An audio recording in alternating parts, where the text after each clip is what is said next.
Hello and welcome to the latest edition of First Look here at Florida State, as we're going to talk men's and women's tennis and also sand volleyball over the next 30 minutes. Starting with the tennis programs, the men are out to their best start since 1998 at 8-0 out of the gate, and they've got a good blend of the old and the new with 6 returning players as well as 6 newcomers in the mix. On the women's side, there's an international flair, as there always seems to be. 9 players representing 8 different countries. And the women are trying to repeat a feat from a year ago that has only been done 3 times in school history. That's advancing to the ACC championship match in one of the premier tennis conferences in the country. When you stay outside and you move across to the sand volleyball courts, well, Florida State has become a national power in a relatively short time. It's the newest program at Florida State. It's only been in existence for a couple of years, and Florida State threatens for the national title every year. So coming up, we will preview the upcoming seasons for sand volleyball, women's tennis, and men's tennis. It's all getting started right now. Don't go anywhere.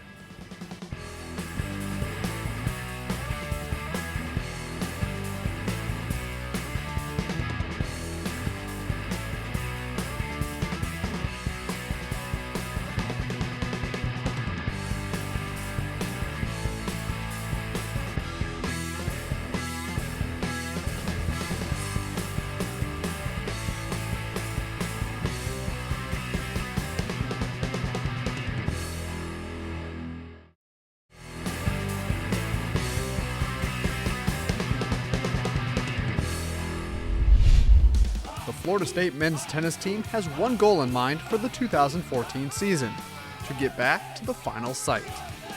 For me personally, unbelievably badly. I mean, this is my last go around, so I got one more shot at this. I mean, we have a great team this year, and that's awesome for the other guys because they can build on that after this year and have some great opportunities ahead of them. But for me, this is it. So I think we're all kind of pulling for that and really excited about it. This team that we're playing with this season is probably the most talented team that I've ever been a part of.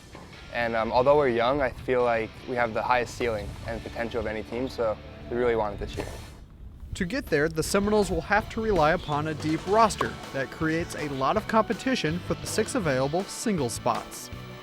I think first it makes it really competitive. People are pushing each other and making each other better, and I think practice has shown that. It's great for competition because everyone's got to be on top of their game during practice every week. I mean, you play anyone at any given time, they can beat you, so you kind of have to raise your level, and it just makes us better as a team in general. The Noles expect the underclassmen to be a strong addition to the bottom of the lineup, while the upperclassmen will be called upon to provide leadership and wins at the top. We're just a really deep team in general. I mean, we got 12 guys on the team right now. I mean, pretty much anyone can play at any spot. So that's a great thing. I think what we want to build on from there is to have at the top 3 spots a strong showing every week, because at the bottom 3 we're going to be tough to handle. The guys in the team that are freshmen are really just new to the process, and they're looking to the seniors and the juniors and the people that have been in those situations before. They're looking for them for advice, and I feel like that's our job as captains to really just lead by example. One thing is for certain in 2014, the doubles lineup will be potent, with 2 of the best tandems in the country both playing for the garnet and gold. Certainly we had Marco and Ben had a great fall, got the semis of national indoors, best result we've ever had at that event. And then Dom and Blake, they were preseason number 5 in the country, and they certainly made a nice run at the NCAA championships last year, and really had a chance to become All-Americans. So those two teams are excellent. I think we're definitely one of the best doubles teams in the nation. I mean, Marco and Ben are an unbelievable team. They play really well together. Dom and I play really well together. And you got right now Michael and Grayson at the bottom spot. They can beat any team on any given day. So I think that's definitely going to be one of our strengths moving forward, and I think we want to be able to get the doubles point on most of our dual matches.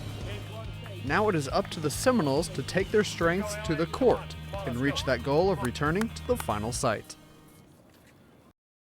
The chemistry experiment that is collegiate doubles sometimes requires a little more counseling than coaching. It's kind of like a relationship that you have with your wife or girlfriend. I mean, you got to communicate, and you can't get mad if they miss a few returns and are not getting enough first serves in, and so it's something relationally you really have to work on. One player who has mastered those relationships is sophomore Marco Nunez. He's a great leader on and off the court, and he's always there for me. He's always positive. He's always telling me how to play.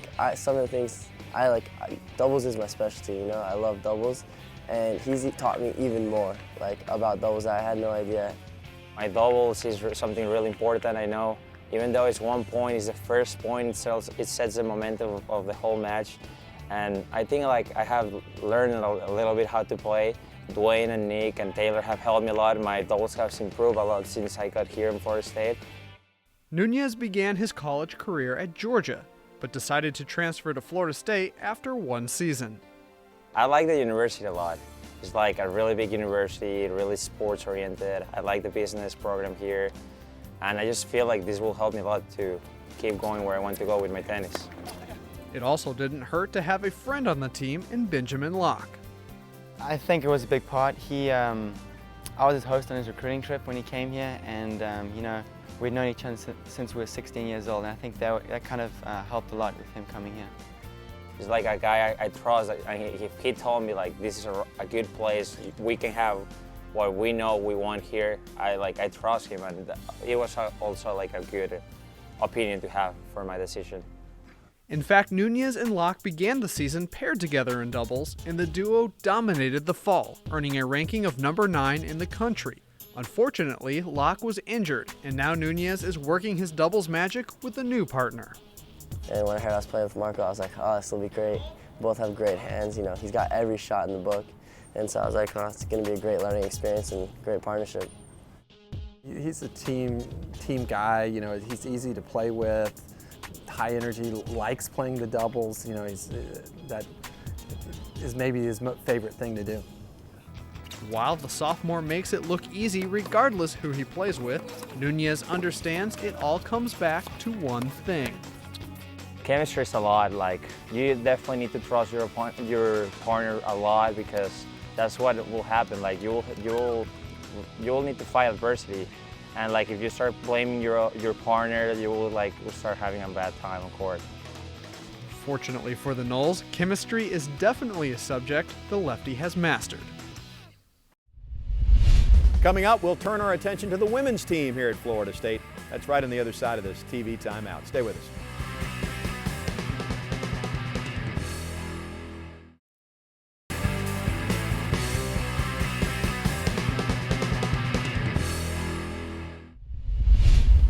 "2014 brings about many changes for the Florida State women's tennis team, beginning with 4 new freshmen, 2 of which joined the team in January. I think the main goals for the team is because we have so many new freshmen in the team, it's kind of find our identity and bond as a group. We're all sort of just trying to come together as a team, and we've been working really hard together, and we have come together really well, bonded really well. So our goals are just to keep that up and just put it into play now and compete well as a team and go as far as we can go. With a wealth of new talent, priority number 1 is building team chemistry. We just had a retreat yesterday where we got the team together and had a facilitator trying to find the heartbeat of this team, and that's something that is a challenge every single year, I think, across the country for all the teams, is finding that identity. And it's something that it's a work in progress, and we're hoping in the next 5 months that we can nail it like we have every year in the past. And creating a welcoming environment begins with the upperclassmen. I think we have done really well so far. We just try to be together outside of the court as well as on the court, and just try to build them into our life as well, and it's been happening really well. Our upperclassmen are just trying to get the freshmen used to what's happening and things like that, and just keep them focused and kind of just directed them in the right way. Without exception, every single year requires big things from the upperclassmen in programs. They have the experience, they've been in big situations before, they can help pass down information to the youngsters that are coming in that don't have a lot of experience in this setting. As the Seminoles grow closer together, the talented and deep roster should push the players to greater heights. Everyone is really talented and has their own weapons and everyone does things a little differently, and it helps a lot because you have sort of things implemented from all different angles and different techniques and ways of doing things, and it sort of makes a very unique team, but it gives us a lot of potential as well. Got 9 players deep. First time I've had 9 players since I think my first year at Florida State.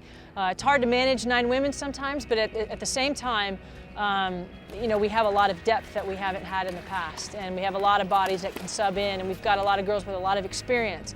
So I think we're in a pretty good situation heading into the spring. And if the Noles can pass that chemistry exam early in the season, expect a big year from the Garnet and Gold. Hallo, mein Name ist Christina Schleich und ich komme aus Lilienthal, Deutschland. Hi, I'm Maya Brains and I'm from Sydney, Australia. Bonjour, je m'appelle Laurence Pori et je suis de Martinique. 9 players from 8 different countries. The Seminoles certainly are spanning the globe for talent in 2014. From Brazil to New Zealand and everywhere in between, this group of Noles are a cultural melting pot. As a tennis player, you often sort of growing up compete with a lot of people from all over the world, but then when you work closely all with each other, you all bring something different to the team, and like I said before, it makes a very unique team. It's amazing. Like, we have so many cultures going in there, and it's just so interesting seeing everybody, how they grew up and how they experience things. With players from all over the world, the Garnet and Gold have the unique opportunity to learn about many different cultures. We are so close as a team that we spend a lot of time together, even outside the courts. So we just learn about like different cultures, languages, and like that just really like that helps us grow and like see different things, and that's really neat. I think being able to learn different ways of life from your own, you know, different languages, different everything, I think it makes them more well-rounded. I think it prepares them better for life outside of college. Of course, there are those moments of miscommunication. Yeah, a little bit, but you kind of get used to the person themselves and what they say, you kind of understand it, so even if they say it wrong, you kind of like, oh, okay, I know what she means, but you don't kind of correct them that much. We have a lot of funny moments. Especially, like, Emily just has a really strong English accent. It's hard for us foreigners to understand sometimes, where they just try to explain things and you barely understand what they mean. But it's funny, so. Yet the one thing they all have in common is the opportunity to come to America to study and play the sport they love. The academic system is so much different, like you don't have the chance to have the study and then the sport that you like to do like at the same pace, and like being here in America like offer us like a good opportunity to like manage the two. We don't have anything like that back home, and I'm pretty sure none of the other girls have that either. So I think just coming here and, you know, obviously with all the facilities, the stadium and things like that, we don't have that at home at any university. So it's a big change, and it's also, you know, exciting for us to be part of that and part of like the Seminole spirit, so it's good. And it's that spirit that unites the team under the colors of the Garnet and Gold, a language all Seminoles speak, no matter where they call home. Coming up, we'll put tennis in the rearview mirror and we'll speed on over to the sand volleyball courts at Florida State and preview the upcoming season for the Seminoles. Stay with us.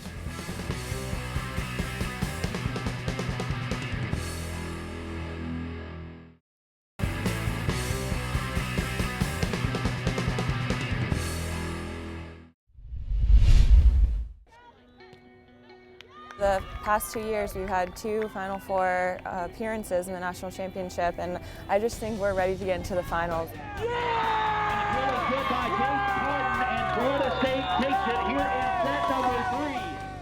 We're so ready and hungry for this year.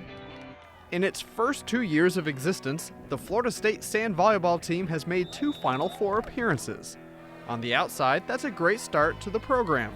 However, for this group of Seminoles, they want more.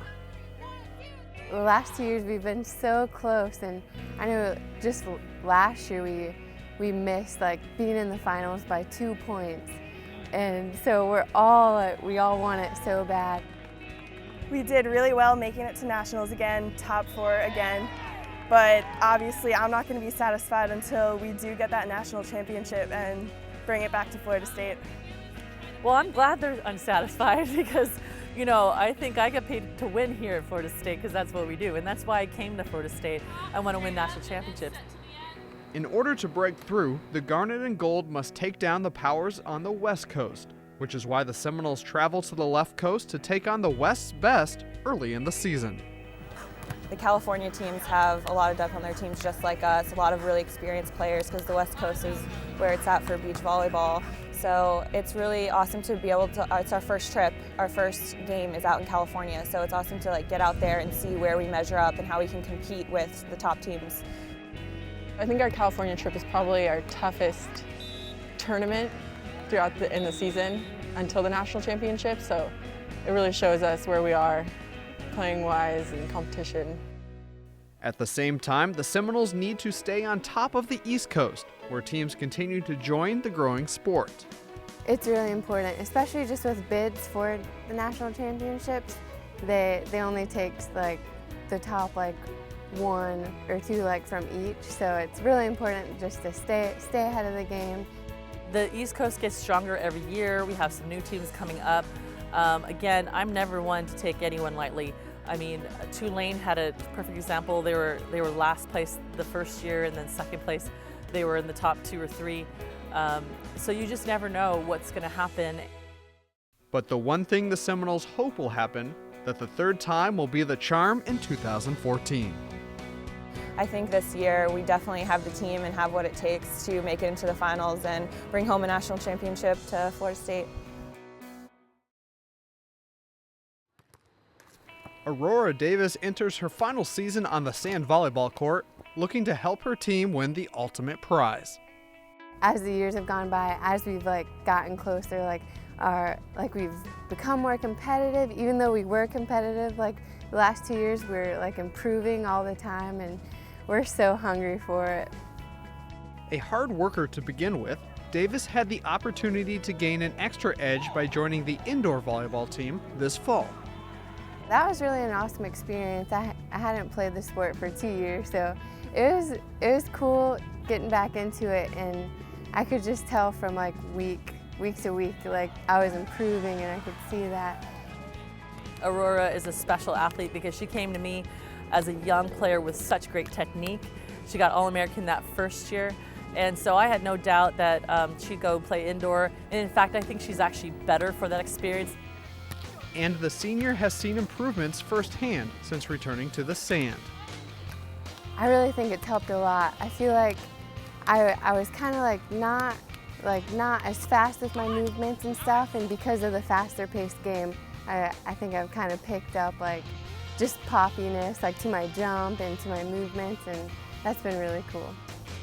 Davis's hard work does not go unnoticed by her teammates either. Whether it's on-court mechanics or words of motivation, the senior captain is thought of highly by her peers. I like to watch her. Her technique is awesome, and as one of my things that I need to improve on, I like watching her play, learning from her, and playing against her. She's just as competitive as any one of us, so it's just a real learning experience playing with her. Aurora's a great leader. She just knows how to talk to you, even if you're like upset, if you're having a bad day, if you're not having a good practice. She knows exactly what she needs to say. She can get you motivated, and she's amazing. She's an awesome player. But Davis is less focused on her game and more concerned about the development of the Seminoles. You just watch players like improve, like maybe they start out like all over the court, and now like they're connecting and just playing together, and it's fun to like just watch people improve and see how like good everyone's gotten. It's really cool. Whether it's indoor or on the sand, Davis's hard work has her and her teammates one step closer to the ultimate prize at the end of the season, the AVCA National Championship. Hope springs eternal, or so the saying goes, and that is always the case at the start of every new season. Florida State finished the fall ranked number 3 in the Learfield Sports Directors Cup, which measures comprehensive excellence across the board, and the Florida State athletics program has been doing very big things of late. So the pressure's on for the spring sports to keep up that high mark. Men's and women's tennis excited about their seasons. Same story for the players on the sand volleyball team. Remember to follow those sports and all of Florida State athletics at any time. You can log on to Seminoles.com. Thanks so much for joining me, and I'll see you next time right here.